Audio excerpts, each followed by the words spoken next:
Allah is my heart's speech, your mercy is what I beseech. Keep in my heart your remembrance, and in your deen allow me to advance. Help me in my quest, permit me to pass the ultimate test. Help me in my quest, permit me to pass the ultimate test. السلام عليكم ورحمة الله وبركاته. بسم الله الرحمن الرحيم. الحمد لله والصلاة والسلام على نبيه ومصطفاه سيدنا محمد وعلى آله وصحبه ومن والاه وبعد. All praise due to Allah alone, we all praise Him and we seek His help. Whomsoever Allah guides is the truly guided one. And whomsoever Allah leaves astray, no one can show him guidance. I bear witness that there is no God worthy of worship but Allah alone, and I bear witness that Muhammad, peace be upon him, is his last messenger. Dear viewers everywhere, welcome to a new edition of Ask Huda. The second day, the second night in the last 10 nights of the blessed month of Ramadan. May Allah subhanahu wa ta'ala make it a happy and a blessed month on the entire ummah. Allahumma ameen. I hope you enjoyed last night. I hope you utilized the entire time in making dua, in prayers, in supplication, and so on, so that inshallah you will be amongst the winners. Our phone numbers beginning with the area code 002-0100-246-4583, alternatively 002-011125008679, and the email address is ask@huda.tv, and alternatively gardens@huda.tv. Barakallahu feekum. We just have a couple of pending questions, and you're most welcome to start ringing in as soon as you wish. The first question was from Ahmadi from the KSA. Sister Ahmadi says, is there a hadith stating that women who do not wear hijab go to hell along with their mahram, and that Allah subhanahu wa ta'ala will show Himself in Jannah to women who do wear hijab? So we have two questions. First of all, in ayah number 6 of Surah At-Tahrim, in ayah number 6 of Surah At-Tahrim, Allah subhanahu wa ta'ala says, يا أيها الذين آمنوا قوا أنفسكم وأهليكم نارا وقودها الناس والحجارة. Which means, O you who believe, save yourselves and your family members. أهليكم, those whom you are in charge for, those who happen to be under your guardianship, living under your roof, and you're responsible for them. Save yourselves and save them against the fire of hell, the fuel of which is or will be men and stones, and the gas will be very stern angels, and so on. From this ayah, along with another hadith in which the Nabi sallallahu alayhi wa sallam said, كُلُّكُمْ رَاعٍ وَكُلُّكُمْ مَسْئُولٌ عَنْ رَعِيَّتِهِ. It's a sound hadith. Every one of you is a guardian, and every guardian will be held accountable and will be asked about those who are under his guardianship. الرَّجُلُ رَاعٍ, the man is a guardian, and he is responsible for his wife, his sons and daughters, and for his servant, everyone who is living under his roof. الْمَرْأَةُ رَاعِيَةٌ, the wife is also a guardian, and she will be held accountable about those who are under her guardianship. So when a man does not mind his wife leaving home without wearing hijab, she is committing a major sin, and he is committing the same major sin.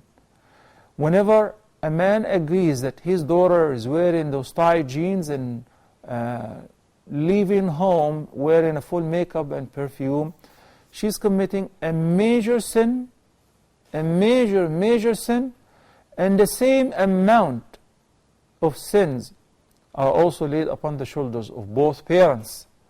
What if parents are dead and the elder brother is in charge? He is responsible. So every person should try to prevent the evil and should try his best and their utmost to enjoy what's good. So automatically, if the person allows the sin to happen willingly while he is capable to stop it or to change it, he is indeed responsible, even if he was not the person who executed that sin. And that's why when we happen to walk in the streets and see Muslims, the husband is walking next to his wife and she's doing herself like a Barbie, wearing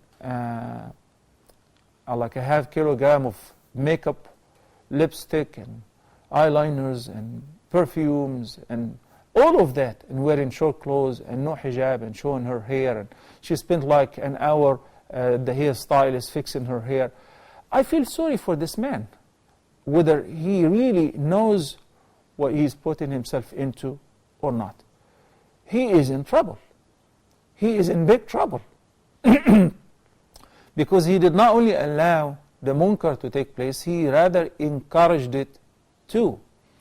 So that's why we have to be very careful with that.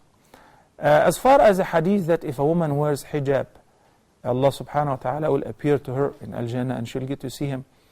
We know that in the hadith, An-Nabi sallallahu alayhi wa sallam said, whenever Ahlul Jannah will enter Al-Jannah, Allah subhanahu wa ta'ala will ask them, Araditum, are you happy? Of course, we're the happiest. Okay, is there anything that I can do for you? What could you do better than that? You saved us from fire. You admitted us to Al-Jannah. We've got everything that we want. Allah subhanahu wa ta'ala will give them something that they could not imagine. Would reveal Himself to them. And that is the greatest reward of the dwellers of paradise. To get to see Allah subhanahu wa ta'ala, to get to see the light, the nur of Allah subhanahu wa ta'ala. So it's not only limited for women who wear hijab. Because I want to tell you one thing. Hijab is mandated, true. Muslim women should cover themselves. Exactly like the prayers, like the namaz, like the roza, like the hajj, like all the acts of worship. Because it is ordained in the Quran. And confirmed by the hadith of the Prophet ﷺ, and there are very stern warnings by the Prophet ﷺ against women who are not wearing hijab. Very serious. I can't imagine how could a woman walk safely on earth? A Muslim woman, of course, because normally you find An-Nabi ﷺ when preaching, when recommending an act or prohibiting an act, he would remind the audience by saying, مَنْ كَانَ يُؤْمِنُ بِاللَّهِ وَالْيَوْمِ الْآخِرِ. Let whoever believes in Allah and in the last day. Because one who is challenging Allah subhanahu wa ta'ala and is smoking during the daytime of Ramadan, or when he's a woman who's not wearing hijab for innocence, or a man who does not pray, definitely has a problem with their aqidah. They do not truly believe that there will be life after death, and there will be reckoning, and the first question will be about the salah, and you'll be asked about this. Most likely these guys never heard about all of that. That's why they're taking very easy. And they deceive themselves, my heart is good. I love Allah and Allah loves me. That's a lie. That's a lie. Allah subhanahu wa ta'ala proved that in the Quran. قُلْ إِن كُنتُمْ تُحِبُّونَ اللَّهَ فَاتَّبِعُونِي يُحْبِبْكُمُ اللَّهُ وَيَغْفِرْ لَكُمْ ذُنُوبَكُمْ وَاللَّهُ غَفُورٌ رَحِيمٌ. If you claim, if you truly love Allah, Allah said in the Quran, Ya Muhammad, tell your followers, tell the Muslimin, those who say, we love Allah and Allah loves us, إِن كُنتُمْ تُحِبُّونَ اللَّهَ, if you truly love Allah, prove it. Follow me. Follow my guidance. I transmitted this guidance from Allah unto you. If you do, يُحْبِبُكُمُ اللَّهُ, Allah will love you. وَيَغْفِرْ لَكُمْ ذُنُوبَكُمْ, and will forgive you your sins. So if you don't follow His guidance, Allah will not like you. Of course, Allah does not love the rebellious. Allah does not like the liars. Allah does not like the sinners. Rather, He loves whom? إِنَّ اللَّهَ يُحِبُّ التَّوَّابِينَ وَيُحِبُّ الْمُتَطَهِّرِينَ. Enjoy the Quran in Ramadan and after Ramadan and every time. In Surah Al-Baqarah, Allah subhanahu wa ta'ala says, verily Allah loves at-tawwabin. Plural of tawwab, an extensive form of ta'ib, a person who frequently repents. Whenever they commit sins, they repent. Assalamu alaikum wa rahmatullahi wa barakatuh. Sister Thaima from the KSA, Assalamu alaikum. Assalamu alaikum. Wa alaikum assalam wa rahmatullahi wa barakatuh. I cannot hear you clearly, so I'll just... I hear you. Go ahead, sister. Continue. I'll say my question. I have three very important and short questions. Now. Number one is, as we all know, supplications of a fasting person is accepted, especially before the time of Maghrib prayer. So will the supplication of a person that is not able to fast due to their monthly cycle be accepted similarly? Okay. My second question is it possible for a woman in her monthly cycle to recite Quran online? And will those juz that she is reciting online be added to the ones she recited before her cycle starts during the month of Ramadan? طيب. Thank you. Okay. Okay. Thank you, Sister Faima. Making supplication at the time of iftar is guaranteed to be accepted. Let's continue taking some calls, inshallah, and I'll get back to you. Assalamu alaikum wa rahmatullah. Sister Ahmed from Australia. Assalamu alaikum, Sister Ahmed. Wa alaikum assalam wa rahmatullahi wa barakatuh. I have one question, Sheikh. Nah. The adhan, as you know, we don't have, mosque. We have mosque, we have one mosque here, so we can't hear. So we have a radio. We make the iftar, from the radio, Islamic radio. So one friend of mine, she said to me, Sheikh Ibn Taymiyyah said it's not allowed, to make iftar with and live radio.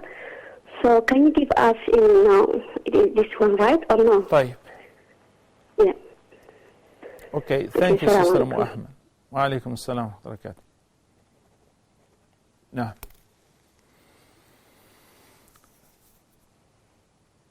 Sister Faima from the KSA, dua or supplication at the time of breaking their fast, there is a sound hadith that this dua will be answered by Allah subhanahu wa ta'ala. What about women during their menses who are not allowed to fast? It's only a few days, and you have, mashallah, 3 more weeks or more.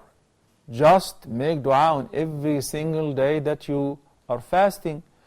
But the question could be more general, like those who are not able to fast, period, along with women during their cycles and so on. Allah subhanahu wa ta'ala is the most generous. He accepts the dua of every supplicant. In the course of fasting, the ayat which discuss fasting from 183 through 187 of Surah Al-Baqarah, in the middle, an ayah which talks about وَإِذَا سَأَلَكَ عِبَادِي عَنِّي فَإِنِّي قَرِيبٌ أُجِيبُ دَعْوَةَ الدَّاعِ إِذَا دَعَانِ فَلْيَسْتَجِيبُوا لِي وَلْيُؤْمِنُوا بِي لَعَلَّهُمْ يَرْشُدُونَ. Whenever my servants ask you, O Muhammad, concerning me, how far, how near, I am indeed near to them. So let them respond to me and make dua and accept and answer my call. فَلْيَسْتَجِيبُوا لِي وَلْيُؤْمِنُوا بِي, and believe in me in order to be rightly guided. Allah is very near, and He knows that you are a righteous person, alhamdulillah, and you're fasting normally, but you have an excuse. So you're not fasting because of this. Your dua, inshallah, also will be answered. Women during their menses and the recitation of the Quran, this is an everlasting dispute between the scholars, because whether al-Jumhur are of the view that women during their menses are not allowed to touch nor read the Quran as an act of worship. As you said that you read in your khatma. Only if you are reading the Quran in order to revise what you have memorized, or to continue your education, or if you're teaching the Quran. These are exemptions. There is another opinion which says there is no straightforward hadith which forbids women during their menses from recitation of the Quran, only from touching the Quran with bare hands. So reading the Quran on digital device or by the heart is permissible. And also it says that the analogy, like the hadith which says that Allah and Nabi sallallahu alaihi wasallam said, I do not allow the recitation of the Quran to a junub, the person who's in a state of janaba due to having sexual relations or sexual discharge is capable to remove the janaba right away, while the ha'id, it may last for 7 days or even more. Assalamu alaikum wa rahmatullahi wa barakatuh. Sister Nishi from Egypt.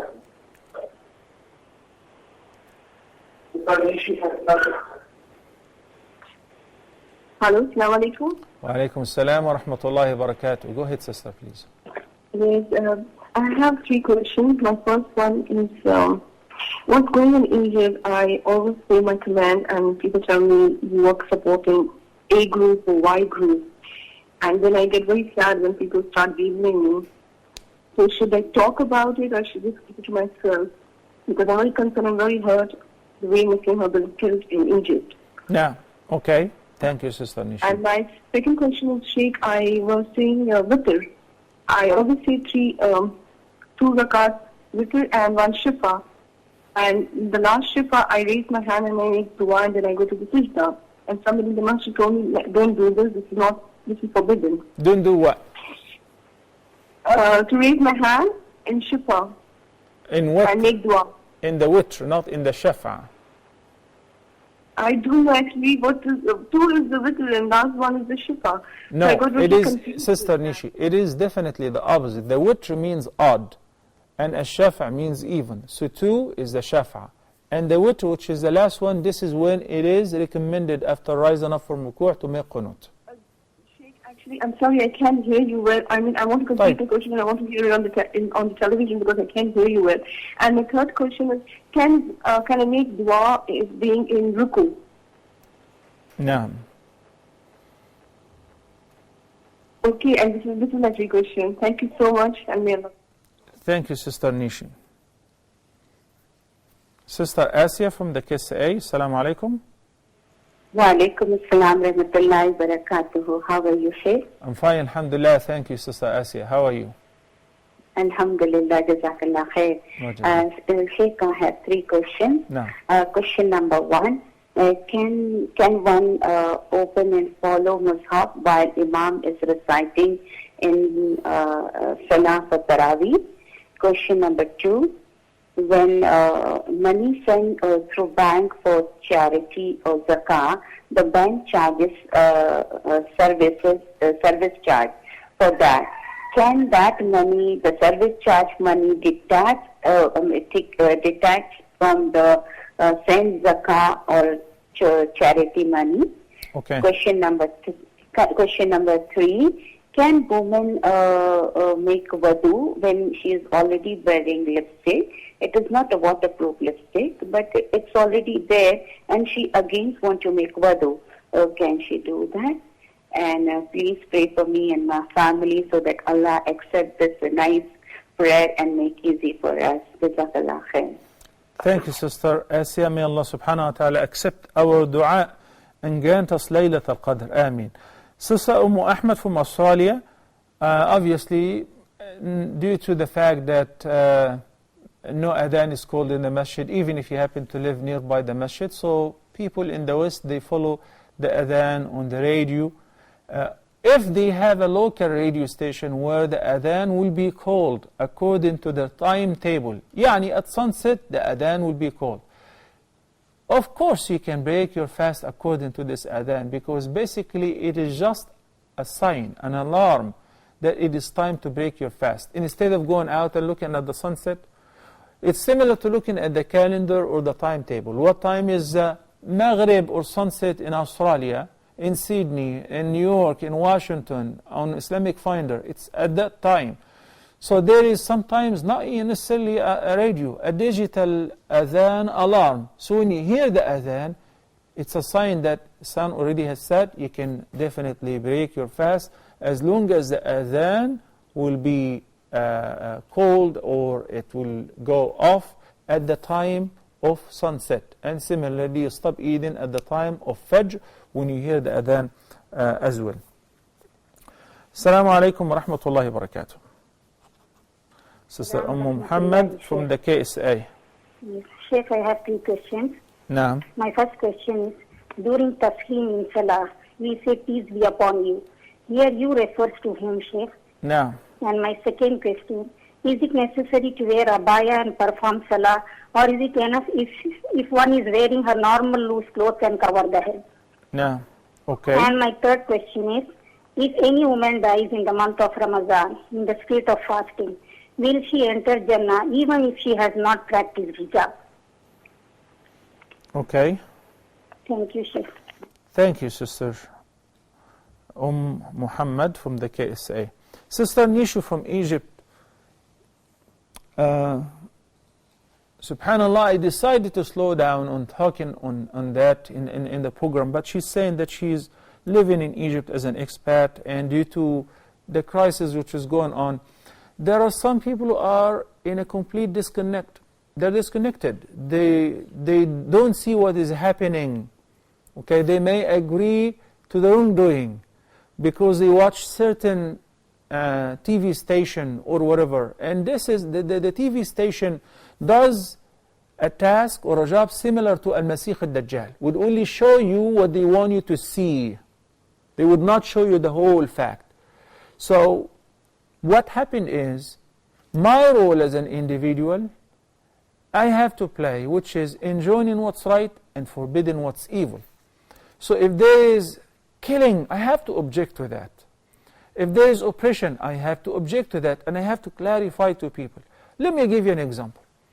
Going home extremely tired last night, I decided I will pray in a faraway masjid so I don't have to lead the prayer in the nearby masjid because I needed to rest.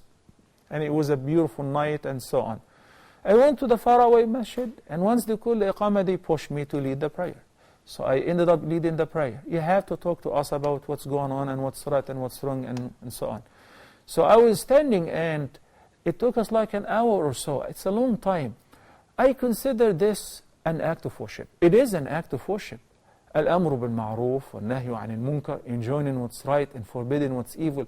There is still a lot of people who are confused because they do not allow themselves to see the truth.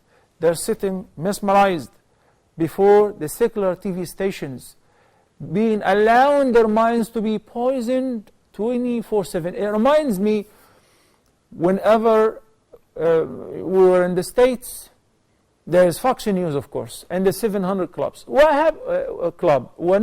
happened is, whenever a viewer or an audience is sitting like this and watching, by the end, to some extent, they will believe what has been said because there is no other view. It's like one single presenter poisoning your mind, or two or more, and no one to reply to them. They won't allow anyone to reply or to dialogue with them or to refute their misconceptions 24/7. So I feel pity for non-Muslims who are listening to the 700 Club and hearing about Muslims, all the evil all the time, and about Islam. It's a lie. We know that it's a bunch of lies. But who knows? The captive audience allowed themselves willingly to be captured, to be imprisoned before the screen, and their mind will be washed. It will be made dirty. And that's it. So at least that one-on-one basis, whenever you have a chance to tell somebody, whenever they say, I was there, I've seen the murders, talking about this is very, very important. So resume doing what you believe is right. Assalamu alaikum wa rahmatullahi wa barakatuh. Sister Ann from the KSA. Ann, assalamu alaikum.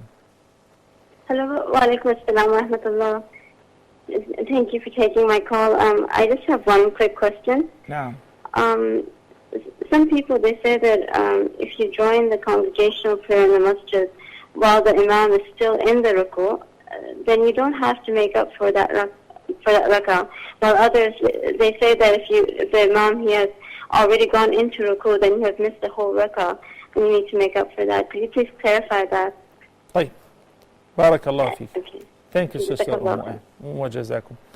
Sister Nishi from Egypt, making the shafa' and the witr.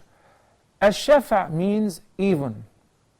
And normally the even is by praying 2 by 2, as in the hadith, Salatul Layli Masna Masna, 2 by 2. So Al-shafa' is 2 rak'ahs. No dua in Al-shafa'.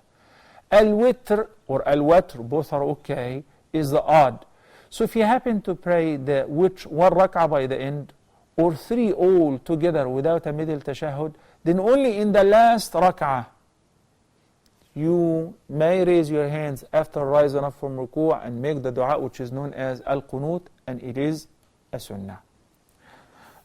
Sister Asya from the KSA, carrying and opening the Quran and following up behind the Imam who is leading the Taraweeh for the Ma'mum? No. Only if the person who is standing right behind the Imam is carrying the Quran in order to give him a luqma, or to correct him, or to remind him. But not for all the Musallin to carry the Quran, and rather listen to the recitation of the Imam. Whenever sending our zakah money via bank, money transfer, the bank charges a surcharge or a commission. Can we deduct this from the zakah? No, because a zakah is the right of the poor. It must reach him complete. And the percentage is very insignificant. No big deal, like per each 1,000 you just pay like $25. So I would rather pay it out of my pocket and not take the risk. Wearing lipstick, would that affect my wudu? Yes, it would affect your wudu, because it has a texture. It has a texture. It stands as a barrier between the water and your skin. We'll take a short break, and soon after that, inshallah, we'll resume answering your questions and take some more calls. Please stay tuned.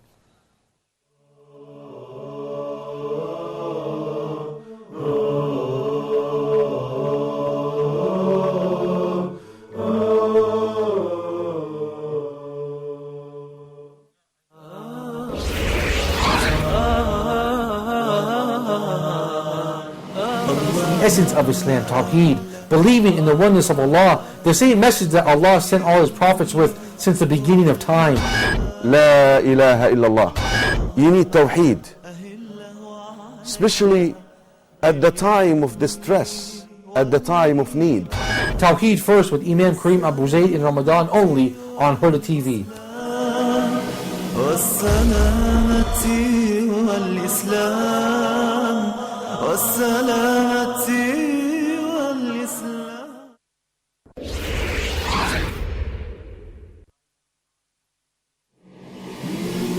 Ramadan is here.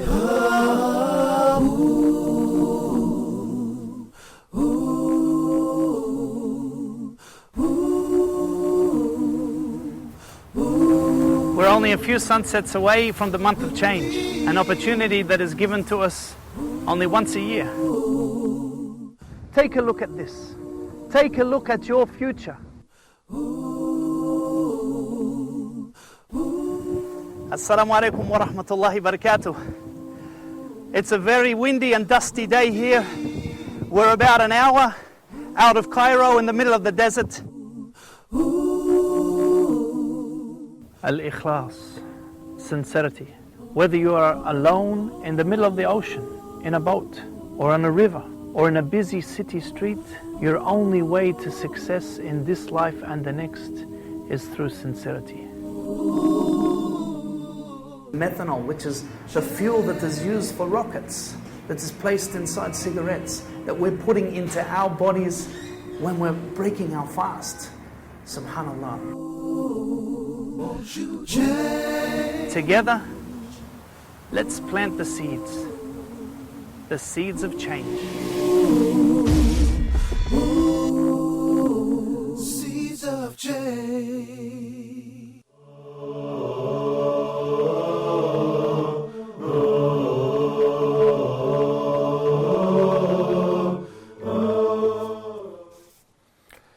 Assalamu alaikum wa rahmatullahi wa barakatuh, and welcome back. Assalamu alaikum. We have a caller. Brother Hello. Anwar from United Arab Emirates. Assalamu alaikum, Brother Anwar. Walaikum assalam, Sheikh. Assalamu alaikum, Sheikh. Wa alaikum assalam wa rahmatullahi wa barakatuh. Go ahead, brother. This is regarding zakat. Nah. I've been paying zakat every year, but actually my zakat is due about 2 months before. But because we get more hasanat in Ramadan, we pay the zakat. Is it correct? It's not, so how to go about it? Okay, done? Jazakallah khair. It is very, very incorrect. And unfortunately, the person who delays his zakah, even for this reason, is actually making a major sin. Because once the zakah is due, it must be paid right away to those who are eligible. This is sometimes a person who's trying to earn more thawab gets selfish. 2 months, people deserve this money, the money of your zakah, 2 months ago. They should have received their money because it is theirs, right on time. But because I wanted to earn thawab in Ramadan, I postponed it for 2 months. What about this? Why don't you pay it in advance? Like you could have paid it 2 months ago, then pay the zakah of the next year in advance in Ramadan in order to make a new cycle, and you start paying the zakah in Ramadan. But you're not allowed to delay the zakah for this reason or another reason. Only for a few days if the poor eligible person was not in town, or by the time you distribute it, or if you did not have the cash right away, and you should have, because you pay the zakah on what you already have. Once the zakah is due, brothers and sisters, you should right away pay it off. Barakallah fikum. Jazakallah khairan, Brother Anwar. And I hope, inshallah, you try to manage to correct this error by making forgiveness, repenting, and giving even extra charity. Barakallah fikum. Assalamu alaikum. Sister Usama from Kuwait. Assalamu alaikum wa rahmatullahi wa barakatuh. Wa alaikum assalam wa rahmatullahi wa barakatuh. How are you, sister? Alhamdulillah. Alhamdulillah, shukrullah. Allah for fulfill my 7-year-old wish when I attend your lecture here in Kuwait. MashaAllah. Alhamdulillah. I was overwhelmed out of joy and respect. Subhanallah. I was thinking, what will be the feeling of a Muslim when they see the Prophet Muhammad sallallahu alaihi wasallam hereafter? May Allah make us among them. Ameen. And I pray Allah to make it easy for you to settle in Medina al Munawwara as you wish for. Ameen. And may Allah bless you, your family, and the Huda TV and all the Muslims. Ameen. May Allah accept our du'as and every ibadah in Ramadan. Ameen. Ameen. Jazakallah. Thank you so much, Sister Usama. Barakallahu feek. My wife would love that so much. She's been praying this dua forever. Alhamdulillah wa shukrulillah. Barakallahu feek, Sister Usama. Naam. Sister Muhammad from the KSA. She says, when we say in the Durood Sharif, Assalamu alayka ayyuhan nabi. We say, Assalamu alayka ayyuhan nabi. If you mean in the Durood Sharif, it's very obvious we give the salam to the Prophet sallallahu alaihi wasallam. But if you mean, whom do we say Assalamu alaykum? Because the way I heard it, Assalamu alayka. If you mean Assalamu alaykum, when we finish the prayer, to the angels on our right hand side and on our left hand side. Barakallahu fikum. Wearing a abaya in the prayer, is it a must? Anything that covers the awra properly is permissible and should be sufficient. Simply because the abaya is loose and it covers the entire body, it is recommended. Otherwise, if you're wearing your regular galabiya, for instance, and you're wearing your hijab, that will be sufficient, okay? As long as you're covering your awra. A woman dying in Ramadan while fasting, I wish I would earn this honor, because in the hadith, which is judged as a sound hadith by Shaykh al-Albani, may Allah have mercy on him, and it is collected by Al-Bazzar, and Nabi sallallahu alayhi wa sallam said, whoever's last deed will be fasting for the sake of Allah, then dies, دخل الجنة. من ختم له بصيام يوم في سبيل الله دخل الجنة. Shall enter paradise. الأعمال بالخواتيم. Deeds are by their conclusions. Somebody was fasting and he died while fasting shall enter paradise, provided this person is also praying, right? Because this honor would not be given to simply any person. Rather, you'll be given to selected people whom Allah subhanahu wa ta'ala loves. So that's a good sign that this person was righteous. He ended up his life in fasting, while praying, or right after he gave in a charity, or fed some miskin. So these are all good signs. Barakallahu fikum. Sister, Assalamu alaikum wa rahmatullahi wa barakatuh. Sister Maryam from Gambia. I have a question. Naam. I have this issue that has been worrying me for some time now. And Uncle Islam did tell me about a brother who is searching for a spouse, and like she was suggesting meeting him. I did tell her that my dad said I can only get married after graduating and being independent. And I'll be graduating in December, inshallah. I did my istikhara and still had to start the process, but since then I've not had anything from her. And I've been receiving proposals, and some I say I'm engaged, and others I turn down. But there's this particular proposal that I want to accept, but I don't know whether I'll be sinning if I do so. So I want you to advise me on that. Okay, thank you, Sister. My second question is, I want to know whether it is bid'ah or is it recommended for one to be saying Amin along while the Imam is supplicating, or should one wait until the end and say Amin? Okay. Barakallah. My third question is, what is the best way to relieve oneself of the shayateen? Is it ruqya or going for Hajj? Okay. And then the third question is, the fourth one, how does one deal with Muslims who don't fulfill their words, especially at an organization level that is propagating Islam? Bye. Thank you, Sister Maria. Barakallah fiqh. Sister Nishi also asked about making dua ruku'. Can I supplicate in my ruku'? Yes, you can supplicate on ruku' or sujood, but it is most recommended during the sujood, because this is when the servant will get closest to Allah subhanahu wa ta'ala.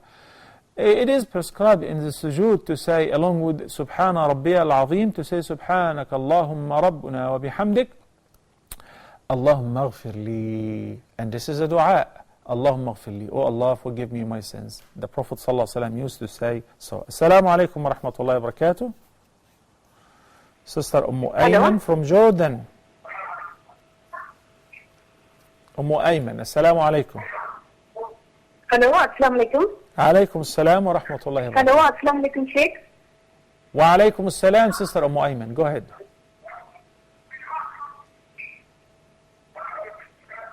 Yeah, I am in my menses. Kind of correct ibadah to do in this last 10 days to keep the Laylatul Qadr, because this is equal to 1,000 months. What is the correct ibadah to do? Okay, thank you, sir. Brother Ahmed is next on the line from the KSA. Ahmed, assalamu alaikum. Wa alaikum assalam wa rahmatullah. Sheikh, I have 3 questions. One is regarding veil. My first question is regarding veil. When it is clearly mentioned in Surah Ahzab that وَنِسَاءِ الْمُؤْمِنِينَ يُدْنِينَ عَلَيْهِنَّ مِنْ جِلْبَابِهِنَّ, then why is that some scholars say that it's not fard to cover the face? Okay, you need to ask them. You just need to ask them. Sorry? You need to ask them. I'm on the same page like you. So if somebody is having an objection, you need to present this question to them.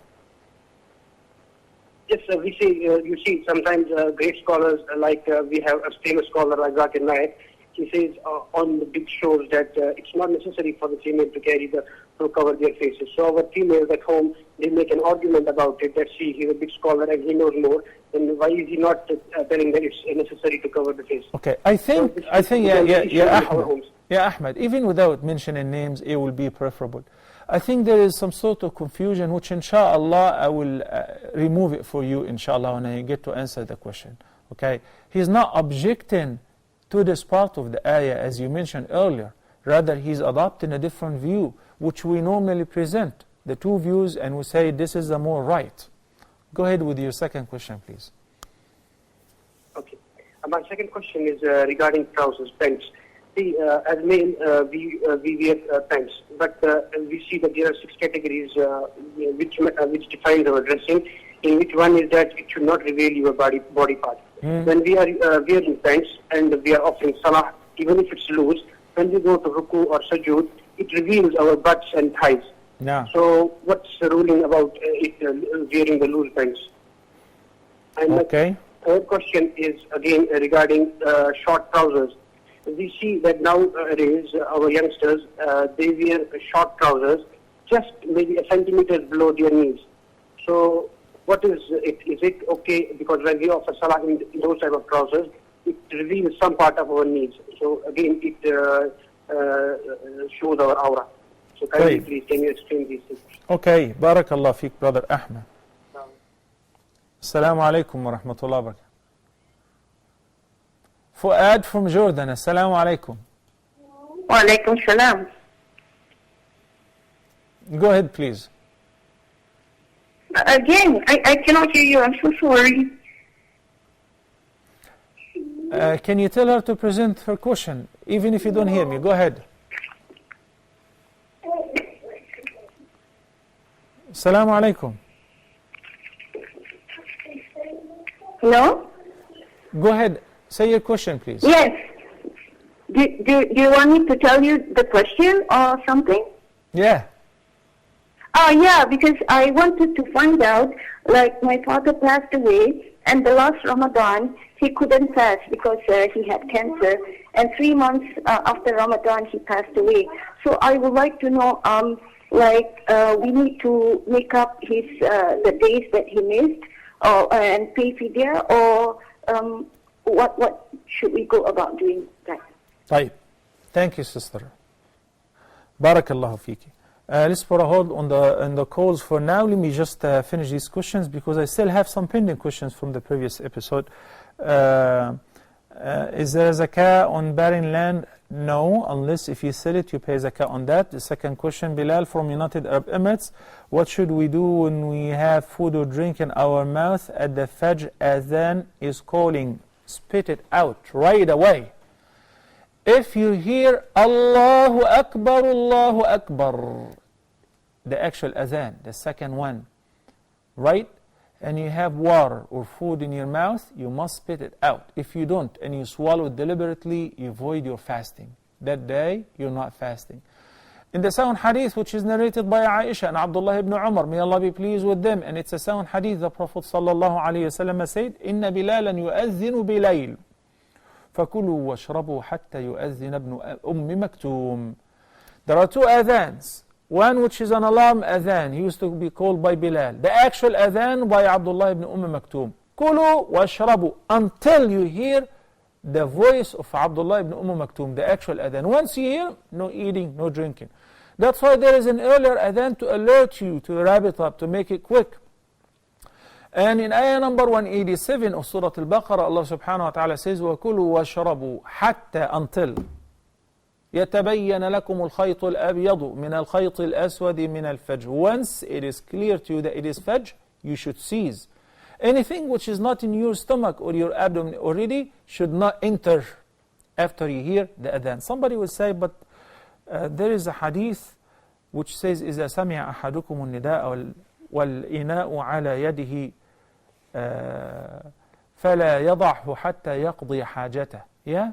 It's a Hasan hadith, fair hadith, which says, narrated by Abu Huraira, if you hear the adhan while you have the jug or the glass of water, for instance, on your hand and you're already drinking, don't put it down until you satisfy yourself, you finish drinking. That is pertaining the first adhan, not the second adhan. Second adhan is the actual beginning, that's it. It's a restricted area, no eating, nor drinking, nor having an intimate relationship. Barakallah fikum. Brother Abdullah from the KSA, can a wife give zakah to her husband if he is poor and eligible? Yes, she may. Abdullah ibn Mas'ud, may Allah be pleased with him. His wife was rich and he was poor, and she was about to pay her zakah. He said, would you give it to poorer than me? Is there anyone who's more eligible than me? She said, but you're my husband. I have to ask the Prophet ﷺ first. She went and she consulted the Prophet ﷺ and he approved so. And that indicates that the husband is the one who should support the family, and the wife is not responsible for any financial support. So that's why if she's rich, she can give to her husband from her zakah, not the other way around. Barakallahu fikum. Anne from the KSA. She says, some people say here, if you join the Imam while he is in ruku', that counts as one rak'ah. As a matter of fact, yes, that is a fact. If you happen to join the Imam while he is in ruku' and you manage to say Allahu Akbar first for standing, that's takbiratul ihram. Then another takbir for bowing down, Allahu Akbar, and you went for ruku' while the Imam was still in ruku' and you made the ruku' comfortable with him, that counts as one rak'ah. So you're not allowed to pray extra rak'ah because there will be an extra rak'ah over the number of rak'ahs of the prayer. Okay? I think we answered Usama and Anwar from United Arab Emirates. Sister Maryam from Ghana saying, with regards to marriage, النبي صلى الله عليه وسلم said يا معشر الشباب من استطاع منكم الباءة فليتزوج فإنه أغض للبصر وأحصن أو أحفظ للفرج. If you can afford to get married, hurry up, get married as soon as possible, because it's better with regards to lowering your gaze. Because if the person satisfies his desire in a lawful way, then it will be very affordable for him or her to avoid the haram and to protect your chastity and guard your chastity. Okay. As far as the affordability, being independent, being able to cover myself, and Nabi sallallahu alayhi wa sallam said in one hadith, ثلاثة حق على الله عونهم. Allah promises to assist three types of people by himself. One of them is وَالنَّاكِحُ يَبْغِي الْعَفَافِ. A person who wants to get married in order to be chaste, to avoid the haram, whether he or she, Allah subhanahu wa ta'ala promises to support them physically, financially, by every possible means in order to facilitate this process for them. Saying Ameen whenever the Imam finishes the dua. Each supplication separately. He says, Allahumma hdina fi man hadayt. Ameen. That's a segment of the dua. Wa'afina fi man afayt. Ameen. As long as he allows some time or a pause for the followers to say Ameen. What does the word Ameen means? Ameen means, Allahumma stajib. O Allah, answer the supplication. Jibreel alayhi salam came to the Prophet sallallahu alayhi wasallam, and he made three supplications and said, Ya Muhammad, say Ameen. So he said Ameen. And Nabi sallallahu alayhi wasallam said, every time you make dua for your absent brother or sister in their absence, Allah will appoint an angel next to you to say, Ameen. O Allah, accept his or her dua, and furthermore, give him or her similar to what they asked for their brothers or sisters. Which mean is better as far as protection against shayateen, al-ruqya or al-hajj? Look, al-hajj is a ibadah which is due once in your entire lifetime. And it is very costly. And even if you can afford it, it is due once a year. Al-ruqya, 24/7. And it costs you nothing, just a couple of minutes. Al-ruqya, you do it at the time when you're going to sleep. You recite the three last chapters of the Quran, which are known as Al-Mu'awwidhat. You blow twice and you wipe over your head and your body. This is ruqya. You do the same to your family, to your wife, to your children. This is ruqya. Reciting Ayatul Kursi, reciting any part of the Quran as a mean of ruqya is ruqya. So it won't cost you anything. Reciting Surah Al-Fatiha is also one of the great means of ruqya, and the hadith is collected by Al-Imam Al-Bukhari. I don't know if we have, no, we ran out of time, but Ayman from Jordan, Sister Ayman, if women happen to have, if a woman happen to have her menses during the beautiful last 10 nights of Ramadan, dhikr, dua, istighfar is sufficient. Sufyan al-Thawri says, I even prefer making dua on Laylatul Qadr over the prayer. And what is the greatest dua? We mentioned yesterday, Allahumma innaka afuun, tuhibbul afwa, fa'fu anna. Brother Ahmad, the ayah which you mentioned, in it's ayah number 59 of Surah Al-Ahzab, Ya ayyuha nabiyyu qul li azwajika wa banatika wa nisa'il mu'minina yudanina alayhinna min jalabibihin. Dr. Zakir Naik, myself, and everybody believes the command is for all Muslim women. the mothers of the believers, the daughters of the Prophet, and all Muslim women. The khilaf is in explaining whether the command also include covering the face, which I believe yes. Maybe Dr. Zakir has a different opinion based on precedents, other scholars as well. He's not inventing something that unprecedented. Two different opinions which we always present, but I say the more correct view is this, to cover the entire body, as the wives of the Prophet ﷺ used to do, and his daughters. Similarly, the Nisa. Wearing pants for men in the prayer, and when they make ruku' or sujood, it exposes their awrah haram and you invalidate the prayer. Sometimes, and that's why one should, I love the Shirwal Qamis. Even though I cannot wear it in Egypt now, just go to jail. But I love the Shirwal Qamis. It's very beautiful. And in America or in anywhere, I would walk around with the Shirwal Qamis because it's very comfortable. And the Qamis covers the awrah, especially when you're making ruku' or sujood. And your Shirwal is very roomy, mashallah, very loose. The 3/4 pants or shorts, which are up to the knees, can the youth, they come to the masjid and pray with them? Valid. As long as they cover the awrah, and again, they're loose. The problem was the major awrah, and the privates, when the person is wearing tight clothes, they think it's only haram for women and men as well. This is awrah and this is awrah. Sister Fuad, I would rather add ta' marbuta to be Fuada, because Fuad is a heart and it is a masculine name. But Fuada, it is possible, even though I would recommend that you choose another feminine name. Her father passed away due to cancer last Ramadan. May Allah have mercy on him. I ask Allah the Great to have mercy on him and make his grave a garden of paradise. And I would like to give you a good news, that your father is a shaheed. And Nabi sallallahu alayhi wa sallam said, whoever dies due to a plague or a disease in his abdomen is a shaheed. Alhamdulillah, I hope he used to pray regularly and so on. As far as the fasting which he missed, it will be sufficient to give the fidya in his state. If you want to fast on his behalf those days which he missed, that's perfectly fine. But if you wish to give the fidya, that will be sufficient, inshallah. By now, alhamdulillah, shukla, we answer all the questions, even the pending, and we're free from any commitment. See you tomorrow, inshallah. Wassalamu alaikum wa rahmatullahi wa barakatuh. Allah is my heart's speech, your mercy is what I beseech. Keep in my heart your remembrance, and in your deen allow me to advance. Help me in my quest, permit me to pass the ultimate test. Help me in my